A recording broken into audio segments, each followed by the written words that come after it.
माँ ने पूछा, कैलाश पर रहती है, मेरी सेवा में है, प्रभु की शरण में है, फिर किसके लिए रोती है? चंचला ने कहा, बार बार अपने पति की मुझे याद आती है। ये भारत की स्त्री का स्वभाव है।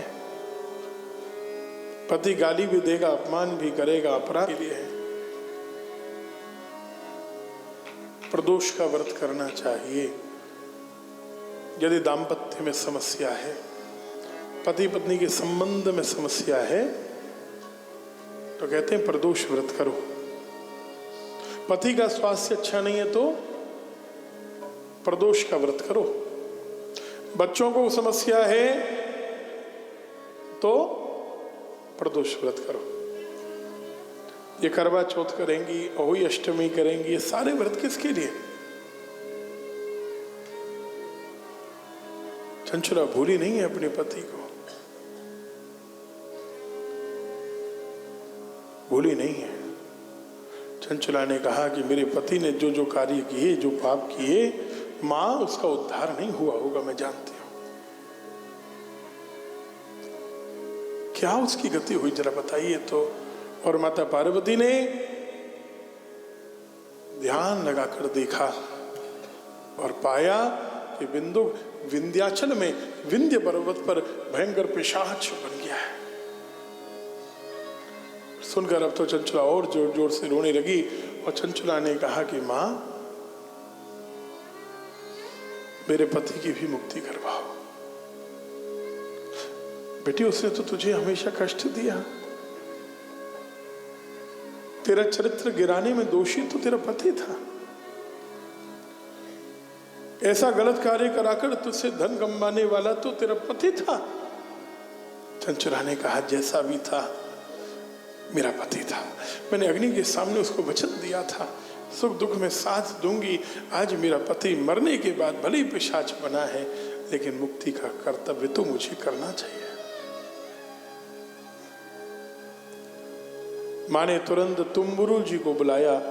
तुम्बुरु कौन है, परिचय देते हैं आपको। ये नारद जी के परम मित्र हैं, गंधर्व राज हैं। उस समय संगीत जगत में दो बड़े संगीतज्ञ थे, एक नारद जी जो नारायण भक्त हैं और एक तुम्बुरु जो शिव भक्त हैं। एक नारायण नारायण गाते हैं, एक ओम नमः शिवाय गाते हैं। लेकिन दोनों में कभी झगड़ा नहीं होता, दोनों परस्पर परम मित्र हैं। बोलो राधे राधे, राधे राधे। माँ ने तुम्बुरु जी को आज्ञा दी है, जाओ बिंदु को कथा सुनाओ शिव की और उद्धार करो उसका। तुम्बुरु जी ने विमान बुलाया, चंचला को बैठाया विंध्य पर्वत पर, जहां पिशाच के रूप में बिंदुक था, वहां विमान आया।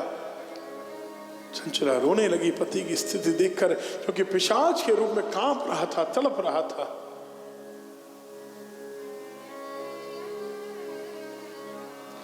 चंचला ने कहा, भगवान ने आपको शिव कथा सुनाने के लिए श्री तुम्बुरु जी को भेजा है, आप बैठिए, कथा सुनिए और आपकी मुक्ति हो जाएगी। मां पार्वती का आशीर्वाद है।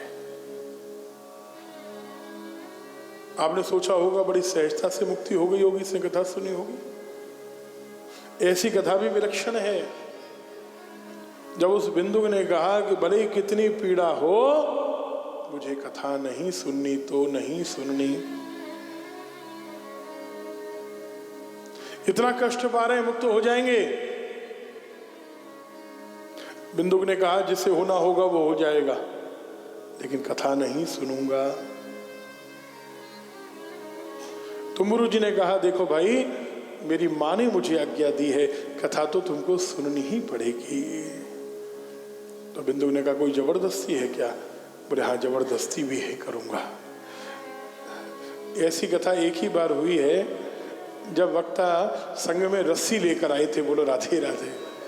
काय को लेके आए थे? नटवर डागा जी बार बार व्यवस्था के चक्कर में इधर उधर चले जाते हैं। अरे भूल जाओ, व्यवस्था जो आएगा आ जाएगा, चला जाएगा चला जाएगा। कोई थोड़ा बुरा मानेगा तो मान जाएगा नहीं। अरे इनका मन तो लगता है ये नटवर हैं। अब नटवर का स्वभाव ही होता है, वो बैठ ही नहीं सकता। बोलो राधे राधे। नटराज तो एक बार को बैठ सकता है, नटवर नहीं बैठ सकता है कि नहीं बोलो। नटवर तो कन्हैया का नाम है ना, वो कभी खड़ा भी होता है तो सीधा नहीं खड़ा हो सकता। अब ये तो आप जानते होंगे राम अवतार जी, आप राम के अवतार हैं, बताइए। अब जो सीधा खड़ा होगा राम अवतार जैसा, उनको तो सभी टेढ़े दिखेंगे। नाम का प्रभाव तो होता ही है जी, क्यों जी? वो तो मुख्य यजमान है भाई। मतलब कितना देखिए, सौभाग्य कितना है आपका, सोचिए। पूजा करानी है ठाकुर जी को आपसे, नहीं सुनेंगे। तुरंत बिंदुक जी गए, बड़ा वाला रस्सा लेके आए और पकड़ के हाथ पैर बांध के जकड़ के बैठा दिया। वो तड़पने लगा, खोलने का प्रयास करने लगा, और तुम्बुरु जी ने आसन बिछाया और कथा सुनाना प्रारंभ कर दिया। वो तड़पे, मुझे कथा नहीं सुननी है। तुम्बुरु जी ने ध्यान ही नहीं दिया, चंचुला बैठ जा, तू भी कथा सुन, ये भी सुनेगा। और कथा सुनते सुनते सुनते वही दशा हुई जो देवराज की हुई। बिंदु की आंखों से अश्रुधारा बहने लगी। इस तत्व को मैंने आज तक कभी समझा नहीं, जाना नहीं, पहचाना नहीं। भक्ति में कितना आनंद है, प्रेम में कितना आनंद है। दुनिया के प्रेम में वो सुख नहीं है, कल्पना नहीं हो सकती जो भगवत प्रेम में है। सुनते सुनते रोम रोम खड़ा होने लगा। और कथा का जब विश्राम हुआ, यह अखंड कथा हुई है, अखंड रूप से कथा चली है। कथा का विश्राम हुआ, बिंदु मुक्त हो गया पिशाच योनि से, चरणों में लेट गया श्री तुम्बुरु जी के। तुम्बुरु जी ने उठाया, पत्नी के साथ बैठो, धर्म मिलकर करना है दोनों को। क्या करना है? मिलकर करना है। भगवान शंकर की सेवा में ले गए। रोने लगा बिंदु, उसकी भावना को समझो। रोने लगा, शिव के चरण पकड़ लिए। शिव ने कहा, अब क्यों रोता है? अब तो तेरा कल्याण हो गया। उसने कहा, हे शिव, मैंने अपनी पत्नी के साथ कितना गलत किया, लेकिन इसने हमेशा मेरे लिए अच्छा सोचा और अंत में भी मेरा उद्धार करवाया। मैं ऐसी पत्नी को सम्मान नहीं दे पाया, भटक गया था, इसलिए दुखी हो रहा हूं। शिव ने कहा, कोई बात नहीं, जब जागो अब शरण में आ गया। तेरी पत्नी पार्वती की सेवा करेगी, तू मेरा गण बनकर मेरे साथ रहना, जीवन धन्य धन्य हो गया। अरे भैया, पुण्यात्मा व्यक्ति को ये फल नहीं मिलेगा जो ऐसे पापियों को प्राप्त हुआ। किस पुण्य से मिला? किस पुण्य से मिला? केवल एक पुण्य, शिव की कथा। इसलिए शिव की कथा को परम पावनी कहा है। हमेशा सुनो ये कहा है, सुनते रहो ये कहा है। बिंदुक तुम और चंचुला का उद्धार हुआ। कथा की विधि बताई है और विधि का पूरा पालन यहाँ हो रहा है। देवों का आह्वान पूजन विधि विधान से आज हुआ, और हमारे पूज्य पिताजी को भी आना था, लेकिन वो कल आ जाएंगे रात्रि को। फिर उसके बाद वो 7 दिन यहाँ रहेंगे। और उनके आने के बाद क्या अंतर आता है पॉजिटिविटी में, ये आपको खुद पता चल जाएगा। वो आते हैं तो कथा में हमको अपने आप ही फिर कोई समस्या नहीं आती। बोलिए राधे राधे। हाँ, तो उसका आनंद हम लोग परसों से लेंगे। पिताजी आ जाएंगे और समय समय पर कीर्तन होना चाहिए। जो नियमावली है उसका पूरा पालन होगा। हवन पर्यंत सब होगा। और मध्य में परसों एकादशी के दिन तो आपने तुलसी अर्चन भी रखा है। कल सुबह रक्तदान शिविर भी है, करते रहना चाहिए। हर 3 महीने में हर मनुष्य को रक्त देना चाहिए, जरूर देना चाहिए। देने से बीपी की प्रॉब्लम नहीं होगी, शुगर तो होती है लेकिन कम रहेगी।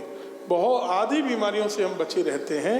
और सुनो, ज्योतिष कहती है यदि किसी के भाग्य में है, मंगल की परेशानी है और उसका रक्त निकलना ही है, कोई चोट लगनी है, खून निकलना है, तो अच्छा उससे पहले दे दो। एक ही बार तो निकलने का योग है ना, वो किसी के कार्य आ जाएगा, नहीं तो सड़क पर पड़ा मिलेगा। एक बार रक्तदान 4 से लेकर 6 लोगों का जीवन बचाता है। 1 यूनिट ब्लड जो होता है 4 से 6